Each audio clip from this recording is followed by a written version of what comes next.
हे friends, अस्सलाम वालेकुम। Recipe curries kitchen में खुशामदीद। वीडियो अच्छी लगे तो लाइक शेयर और चैनल रेसिपी करीज को सब्सक्राइब जरूर कर लीजिएगा। तो बिस्मिल्लाहिर्रहमानिर्रहीम, आज की रेसिपी जो है बहुत ही यमी और बहुत ही मज़ेदार है। आप इसे जो है पराठों के साथ एंजॉय कर सकते हैं। नाश्ते में जो ऑमलेट पराठे खा रहे होते हैं उसको भूल कर आप इसको बनाएंगे तो आपके बच्चे बड़े सभी इसको पसंद करेंगे।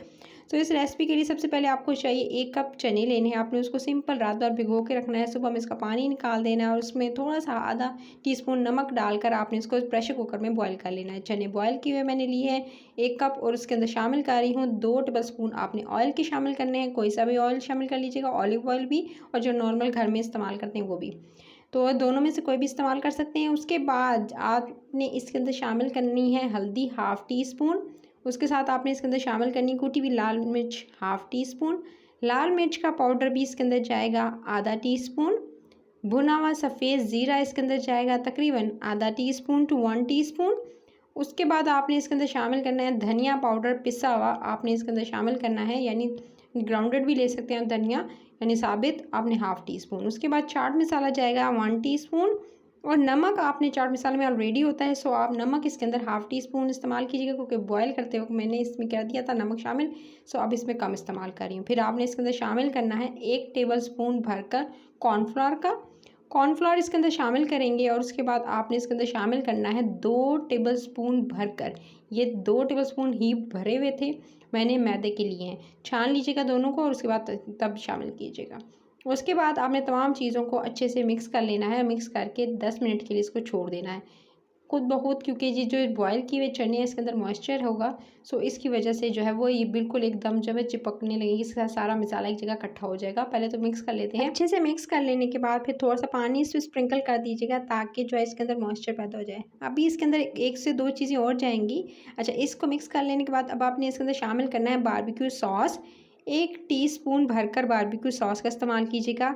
चिली सॉस इसके अंदर जाएगा 1 टेबल स्पून और ये तमाम चीज़ें आपने अगेन अच्छे से मिक्स कर लेनी है। और इसके बाद अब आपको ज़रूरत नहीं पड़ेगी, या तो आपको बताया कि या तो अगर आपको लगे कि बहुत ज़्यादा ड्राई है तो तब आप थोड़ा सा पानी इसके ऊपर जो है वो हल्का सा डाल दीजिएगा, नहीं तो अभी मैंने इन चीज़ों से अच्छे से मिक्स कर लिया था। 10 मिनट का रेस्ट दिया, 10 मिनट के बाद ये दे सकते हैं। इतना मॉइस्चर आ चुका था इसके अंदर और मैंने थोड़ा सा पानी स्प्रिंकल कर दिया था, तो ये दे सकते हैं। कुछ इस तरह से इसकी लुक आई है। तो इस तरह से ये अच्छे से मिक्स होकर एक बाइंडिंग सी आ गई है, इसके ऊपर एक लेयर सी आ गई है। अब आपने इसे 10 मिनट के बाद अगेन आपने क्या करना है, आपने फ्राई पैन में जो है वो तेल डालना है। तेल डाल के उससे पहले गरम कीजिएगा, जिस तरह से आप फ्राई करने के लिए कोई भी चीज़ आप गरम करते हैं। जब तेल गरम हो जाए तो तभी आपने इसके अंदर जो है वो ये तमाम के तमाम चने जो हैं वो इसके अंदर शामिल कर देने हैं। अच्छा, चनों को आपको बताऊं कि इसको जो है इस इतना तेल या आपने जो है घी या तेल इतना नहीं डालना कि आप जो है सिंपल जो है वो कुक करने जा रहे हैं सालन वगैरह, नहीं, ऐसा नहीं है। आपको इतना चाहिए होगा जितना आप किसी चीज़ को फ्राई करने के लिए यूज़ करते हैं। सिंपली इसको आपने चनों को इसके अंदर शामिल करना है और इसको तकरीबन हल्की से दरमियानी आंच पे, ताकि इसका जो है वो एकदम जले भी नहीं और अच्छा सा कलर आ जाए। और ये जो लेयर ऊपर आपने दी थी ना मैदे की और साथ में कॉर्नफ्लावर की, वो अच्छे से इसके ऊपर लेयर सी आ जाए, ये दे सकते हैं। इसको कुक करते हुए 3 मिनट गुजर चुके थे। मैं थोड़े से जो है इसको एक साइड पे एक तरफ कर देती हूँ।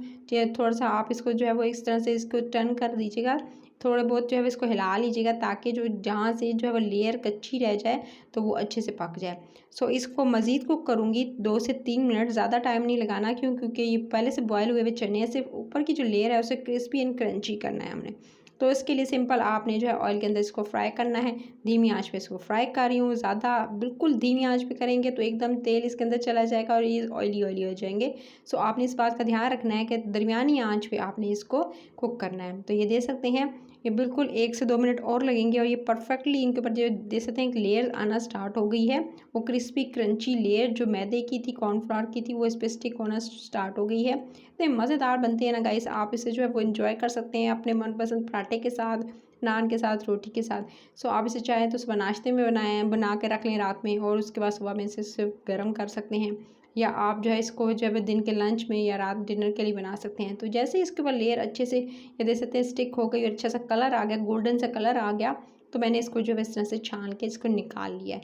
तो ये देख सकते हैं मज़ेदार से क्रिस्पी क्रंची से ये आपके चनों का नाश्ता हो चुका है रेडी। जो यूजुअली आप चने खाते हैं, लाहौरी चने खाते हैं, उसके अलावा काली मिर्च वाले चने खाते हैं, तो उससे कहीं हट के ये मज़ेदार सी रेसिपी बनाएंगे तो घर वाले एंजॉय करेंगे। मेरे कहने पे इसे ज़रूर ट्राई कीजिएगा, डिफरेंट तरह की रेसिपी है। वैसे आपने इसको निकालना है और निकाल कर उसके बाद अच्छा इसके साथ लहसुन को फ्राई किया जाता है, हरी मिर्च को फ्राई किया जाता है। मैंने सिंपल इसके साथ हरी मिर्च को फ्राई कर लिया था। ऊपर से चाट मसाला स्प्रिंकल कर दीजिएगा और इसको एंजॉय कीजिएगा। रेसिपी कैसी लगी आपने ज़रूर बताना है कमेंट सेक्शन में। उस रेसिपी को ट्राई करने के बाद फीडबैक ज़रूर देना अपना। तो रेसिपी अच्छी लगे तो लाइक शेयर और चैनल रेसिपी करीज को सब्सक्राइब ज़रूर कर लीजिएगा। ये दे सकते हैं कुछ इस तरह की क्रिस्पी क्रंची बाइट आपके सामने। तो इस चने की रेसिपी को आपने ज़रूर ट्राई करना है गाइज़। और ये दे सकते हैं ऊपर क्लियर इतनी क्रिस्पी एंड क्रंची है तो आपको मज़ा ही आ जाएगा। अपना ख्याल रखिएगा। टिल द नेक्स्ट वीडियो फिर मिलती हूँ। Take care.